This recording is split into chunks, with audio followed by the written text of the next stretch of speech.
हाँ तो देखिए, एक नया टॉपिक स्टार्ट करते हैं और टॉपिक है इलेक्ट्रिक फील्ड। और ये जो इलेक्ट्रिक फील्ड शब्द है जो इंट्रोड्यूस किया था, वो इंट्रोड्यूस किया था फैराडे, माइकल फैराडे। तो जो फैराडे थे, अब जो इलेक्ट्रिक फील्ड शब्द जब इंट्रोड्यूस हुआ तो कैसे इंट्रोड्यूस हुआ? देखिए, कभी ऐसा तो होता नहीं कि हम रात को सो के जगे और सपने में आया कि कल से इलेक्ट्रिक फील्ड नाम की नई चीज बता दो। हमेशा किसी भी चीज के डिफाइन होने के पीछे कुछ लॉजिक होते हैं, कुछ सीक्वेंस होता है लॉजिक्स का, जिनसे आदमी ये कंक्लूड करता है कि नहीं, एक नई चीज की हमें जरूरत है जिसकी हेल्प से हम बाकी चीजों को अच्छे से एक्सप्लेन कर सकते हैं, अच्छे से समझ सकते हैं। तो क्वेश्चन ये आता है कि इलेक्ट्रिक फील्ड शब्द डिफाइन करने के लिए आपको किस चीज से ये हिंट मिला या क्या आपको जरूरत पड़ी कि आपको इलेक्ट्रिक फील्ड जैसी चीज डिफाइन करनी पड़ी? तो उसका आंसर सुनिए।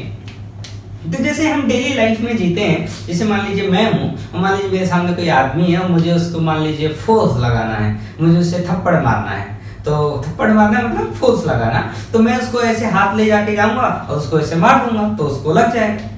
तो अगर मैं बोलूं कि मैं यहाँ बैठे बैठे उस पर ऐसे थप्पड़ मार दूं तो ऐसा संभव नहीं है। ये हमारा डेली लाइफ का एक्सपीरियंस है, ठीक। तो पहले लोगों को ऐसे लगता था कि जब भी फोर्स लगाना है तो उसके लिए कांटेक्ट होना आवश्यक है, जैसे कांटेक्ट होना जरूरी है। जैसे वो आदमी है तो मैं यहाँ बैठे बैठे उस पर फोर्स नहीं लगा सकता, अगर मुझे इसके ऊपर फोर्स लगाना है तो मेरा हाथ उसके कांटेक्ट में जाना चाहिए। ऐसा इनिशियल अंडरस्टैंडिंग था चीजों का। फिर लोगों के मन में डाउट आया कि यार ये बताओ, एक चार्ज यहाँ है, जैसे मैं यहाँ पे लिख देता हूँ कि एक चार्ज मान लीजिए यहाँ है, ये लेट से कैपिटल क्यू, और एक चार्ज यहाँ है स्मॉल क्यू। तो ये कैपिटल क्यू इस स्मॉल क्यू पे यहाँ बैठे बैठे कैसे फोर्स लगा देगा? हम तो किसी आदमी पे बैठे बैठे फोर्स नहीं लगा सकते, तो ये यहाँ पे बैठे बैठे कैसे फोर्स लगा देगा? तो जो उस टाइम के जो समझदार लोग थे, जो साइंस वाले पढ़ने लिखने वाले लोग थे, इन लोगों से ये क्वेश्चन पूछा गया कि आप बताइए, हम तो यहाँ बैठे बैठे उस पर फोर्स नहीं लगा सकते, लेकिन ये चार्ज कैसे फोर्स लगा देगा? ठीक। तो इस पजल को सॉल्व करने के लिए फैराडे ने एक स्टोरी बनाई, एक स्टोरी को जन्म दिया। कभी चार्ज ने ये नहीं बोला कि भाई मेरा इलेक्ट्रिक फील्ड होता है। ये हम लोग हैं जो स्टोरीज बनाते हैं चीजों के बारे में, और स्टोरी इसलिए बनाते हैं जिससे चीजें अच्छे से एक्सप्लेन हो जाएं, हम उन फिनोमेना को अच्छे से समझ पाएं। तो फैराडे ने ये कहानी बनाई इलेक्ट्रिक फील्ड की। कभी चार्ज ने बोला नहीं इलेक्ट्रिक फील्ड है। ये मतलब वैसे ही है जैसे राजा रानी की कहानी आप सुनते हैं, वैसे ही साइंस में कहानियां चलती हैं। तो फैराडे ने कहानी बनाई इलेक्ट्रिक फील्ड की। कैसे कहानी बनाई फैराडे ने, तो वो कहानी सुनिएगा। और उस कहानी से ये रिजॉल्व हो गया कि हम यहाँ बैठे बैठे उस पर कैसे फोर्स लगा सकते हैं। तो कैसे है कहानी सुनिए। तो फैराडे ने बोला कि जो चार्ज होता है उसके चारों तरफ एक इलेक्ट्रिक फील्ड नाम की चीज होती है जो उस चार्ज के बिहाफ में फोर्स लगाती है। मतलब वो इलेक्ट्रिक फील्ड जो है वो फोर्स लगाती है, लेकिन वो फोर्स किसका लगता हुआ माना जाएगा? ये उस चार्ज का ही लगता हुआ माना जाएगा जिस चार्ज का वो फील्ड है। मतलब एवरी चार्ज के कारण, प्रत्येक चार्ज के कारण हर जगह चारों तरफ एक इलेक्ट्रिक फील्ड नाम की चीज होती है। आप इलेक्ट्रिक फील्ड को चार्ज का पर्सनल असिस्टेंट समझ सकते हैं, जो फोर्स लगाने वाला पर्सनल असिस्टेंट, ठीक। तो फैराडे ने कहानी बना दी कि भाई ऐसा आप मान लीजिए, ठीक है, मान लिए।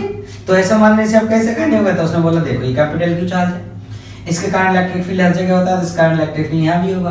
तो जो स्मॉल क्यू है इस पर इलेक्ट्रिक फील्ड फोर्स लगाया है क्योंकि यहाँ इलेक्ट्रिक फील्ड है, और इलेक्ट्रिक फील्ड किसका है? इस कैपिटल क्यू का। तो वो फोर्स किसका कहलाएगा? किसका कहा जाएगा वो फोर्स? कैपिटल क्यू का। ऐसे जाके इस इलेक्ट्रिक फील्ड वाली कहानी का जन्म हुआ, ठीक। अब इलेक्ट्रिक फील्ड का हम एक मैथमेटिकल, ये तो शब्दों में डेफिनेशन हो गई। हाँ, और देखिए, ये लिखा है कि it is impossible that there can be a force with nothing to transmit it. मतलब ऐसा नहीं हो सकता कि कोई फोर्स है, जो फोर्स जैसे नथिंग टू ट्रांसमिट, इसका मतलब है कि जैसे ये चार्ज है, ये चार्ज फोर्स लगाएगा यहाँ पे, तो ऐसा कुछ नहीं, ऐसा नहीं हो सकता कि यहाँ कुछ मैकेनिज्म नहीं हो फोर्स लगाने का। हमेशा फोर्स लगाने का एक मैकेनिज्म अवश्य होगा। तो ये लाइन वही कहना चाहती है कि it is impossible that there can be a force, मतलब एक फोर्स है but nothing to transmit it, मतलब उसे उस ऑब्जेक्ट पे लगाने का कोई मैकेनिज्म नहीं है, ऐसा नहीं हो सकता।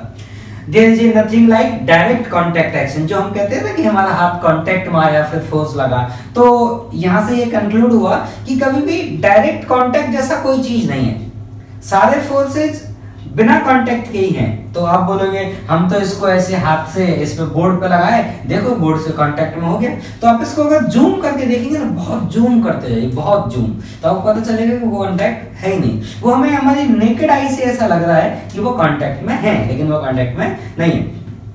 और देखिए मैक्सवेल एक साइंटिस्ट हुए थे, मैक्सवेल ने बोला था कि जो इलेक्ट्रिक फील्ड है आप इसको ऐसे समझ सकते हैं कि this is a stress and strain in ether. ये ईथर क्या है, तो स्टार्टिंग में मैक्सवेल से थोड़ा सा पहले लोग ऐसा मानते थे कि ईथर नाम की कोई चीज होती है, और जो लाइट है, जो हम बोलते हैं लाइट, सन वाली लाइट या ट्यूबलाइट वाली लाइट, जो लाइट होती है ये उस मीडियम में चल के जाती है, ऐसा लोगों का मानना था। मैं ज्यादा नहीं बोलूंगा इसके बारे में क्योंकि सिलेबस का चीज नहीं है, तो बस ये लाइन फॉर जनरल नॉलेज की आपको पता होना चाहिए कि कौन कौन लोगों ने क्या बोला। नहीं भी पता होता है ऐसा कोई दिक्कत नहीं है कि ना पता होने से आपका कुछ बिगड़ जाएगा, इसका कोई ऐसा जरूरत नहीं है, पर मुझे पता है तो मैं आपको बता दे रहा हूँ।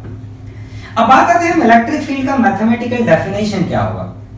तो ऐसा देखिए कि मान लीजिए ये एक चार्ज है Q और मुझे इस पॉइंट पे इलेक्ट्रिक फील्ड पता करना है। किसके कारण इलेक्ट्रिक फील्ड पता करना है? इस कैपिटल Q के कारण इलेक्ट्रिक फील्ड पता करना है। तो कैपिटल Q के कारण इलेक्ट्रिक फील्ड पता करना है, तो देखिए कैसे पता किया जाएगा। तो मैं थोड़ा समझाने की कोशिश करता हूं। तो ऐसे देखिए कि इस स्मॉल q चार्ज पे जो फोर्स लगेगा उस फोर्स की वैल्यू होगी K कैपिटल Q। मैं फोर्स का मैग्नीट्यूड लिख रहा हूं, वेक्टर के बारे में बाद में बात कर लेंगे, पहले मैग्नीट्यूड वाइज समझ लेते हैं। और इस डिस्टेंस को मैंने मान लिया r, ठीक। तो ये वाला जो चार्ज है ना स्मॉल q, इसको बोलते हैं टेस्ट चार्ज। इसको क्या बोलते हैं? Test charge.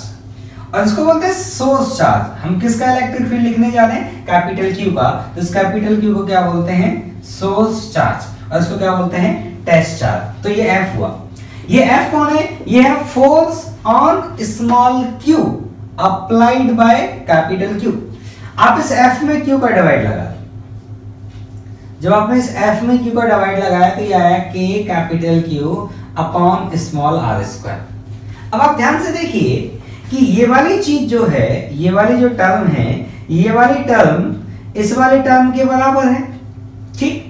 अब जो ये राइट साइड वाली टर्म है, इसको टर्म को आप ध्यान से देखिए। इस टर्म में कौन कौन सी चीजें हैं? इसमें कैपिटल Q है और इसमें कौन है? R। अब ये बताइए इस कैपिटल Q के चार्ज को क्या स्मॉल q से कोई मतलब है? कोई मतलब नहीं है। They are two independent charge. ये जो डिस्टेंस है, क्या इस डिस्टेंस को स्मॉल q से मतलब है? कोई मतलब नहीं है। वो एक डिस्टेंस है दो पॉइंट के बीच की, यहाँ पे चार्ज हो या ना हो तो भी इन दो पॉइंट के डिस्टेंस क्या होगा? r। इसका मतलब ये जो क्वांटिटी है, this quantity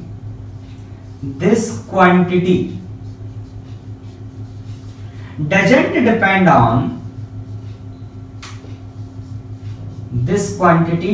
depend on small q। मतलब ये जो क्वांटिटी है, इसमें जितनी भी टर्म है, इनको स्मॉल q से कोई मतलब नहीं है। इसका मतलब ये हुआ कि ये जो क्वांटिटी है ये स्मॉल q का कोई क्वांटिटी नहीं है। अगर ये क्वांटिटी कुछ है तो ये कैपिटल Q का क्वांटिटी है एट सम डिस्टेंस। और इसी चीज को हमने बाद में क्या नाम दिया? Electric field. मतलब ये कैपिटल Q का इलेक्ट्रिक फील्ड है, कहां पे? At some distance. देखिए हमें फॉर्मूले से हिंट मिला ना कि इसमें स्मॉल q का कोई रोल ही नहीं है, ठीक।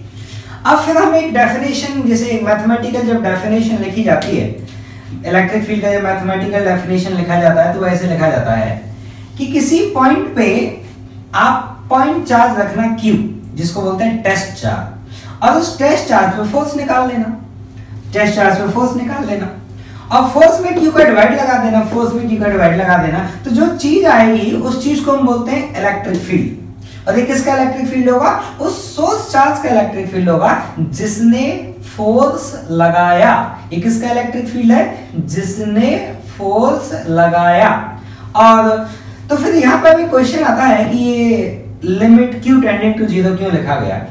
तो ये इसलिए लिखा गया कि मान लीजिए अगर ये चार्ज जो है स्मॉल q, जो टेस्ट चार्ज जो है, ये टेस्ट चार्ज इसको बोलते हैं, अगर ये बहुत छोटा होगा तो इसका यहाँ पे कोई भी इफेक्ट नहीं होगा, मतलब। और जो ये कैपिटल क्यू है इस पे भी ऐसा हो सकता है ना कि जैसे स्मॉल क्यू वजह से कैपिटल क्यू पे कुछ फोर्स लगे, या मान लीजिए कोई ऑब्जेक्ट है इसका डिस्ट्रीब्यूशन बदल जाए, ऐसा हो सकता है। तो हमने इस स्मॉल क्यू को बहुत स्मॉल रखा, टेंडिंग टू जीरो, जिसके कारण इसके चार्ज डिस्ट्रीब्यूशन में कोई फर्क नहीं आए।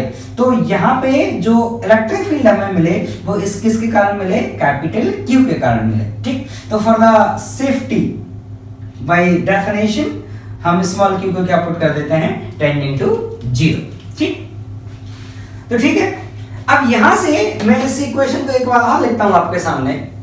यहां पे आप देखिएगा वो क्या लिखा हुआ है, वो लिखा हुआ है एफ वेक्टर, और ये लिखा हुआ है इस क्यू को उधर ले जाइए तो ये लिखा हुआ है क्यू इंटू ई वेक्टर। ठीक, अब यहां से बहुत इंपॉर्टेंट चीज याद रखिएगा, ये फोर्स किसने एक्सपीरियंस किया, इसे स्मॉल क्यू ने एक्सपीरियंस किया, और किसने फोर्स लगाया, इलेक्ट्रिक फील्ड ने फोर्स लगाया। इलेक्ट्रिक फील्ड किसका होगा, किसी सोर्स चार्ज का होगा, मतलब कोई चार्ज होगा जिस चार्ज ने फोर्स लगाया है, और ये ई कौन है, उस चार्ज का इलेक्ट्रिक फील्ड। ठीक, तो आप ध्यान से देखिए कि इफ Q इज पॉजिटिव तो जो आपका F वेक्टर होगा, F vector will be along E vector, मतलब जो आपका सोर्स चार्ज है उस सोर्स चार्ज का जो इलेक्ट्रिक फील्ड होगा उसी के अलोंग फोर्स लग जाएगा, किस पे, टेस्ट चार्ज पे, स्मॉल क्यू पे। और अगर आपका स्मॉल क्यू नेगेटिव हुआ, if small q is negative then F vector will be opposite to E vector। तो आप खुद सोचिए अगर ये Q नेगेटिव होगा तो F वेक्टर और E वेक्टर का डायरेक्शन क्या होगा, अपोजिट होगा। इसका मतलब अगर ये चार्ज नेगेटिव हुआ तो इस नेगेटिव चार्ज पे जो सोर्स चार्ज फोर्स लगाना होगा तो फोर्स का डायरेक्शन किधर होगा, उस सोर्स चार्ज का जो इलेक्ट्रिक फील्ड है जो इस पे फोर्स लगाएगा उस इलेक्ट्रिक फील्ड के अपोजिट। आप यहां से देख सकते हैं, इसको अगर माइनस पुट करेंगे तो F और E का डायरेक्शन क्या होगा, अपोजिट। तो ये लाइन आप याद रखिएगा कि पॉजिटिव चार्ज पे फोर्स किधर लगता है, अलोंग द इलेक्ट्रिक फील्ड, और नेगेटिव चार्ज पे फोर्स किधर लगता है, अपोजिट टू इलेक्ट्रिक फील्ड। ठीक,